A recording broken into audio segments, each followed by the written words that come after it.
Kim from Printable Creations. I've been 3D printing and 3D modeling for several years now, and you may recognize a few of my items, such as the fancy skull. I am really excited about this opportunity, and I hope you can join me.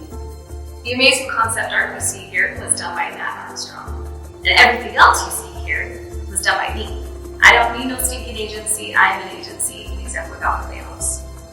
I decided to go with Kickstarter because I really want to focus on making these amazing towers. I work full time, so instead of eking out one tower at a time, now I can really focus on getting all 14 out within a good time frame and to the quality that is expected in this community. I really love tabletop gaming, and most of the towers are okay, but none of them had a lot of character and kind of personality. And I really wanted to take advantage of the amazingness of all the classes from tabletop gaming. So please spread the word. Please join us on this adventure, and let's make this fantasy a reality. Thank you.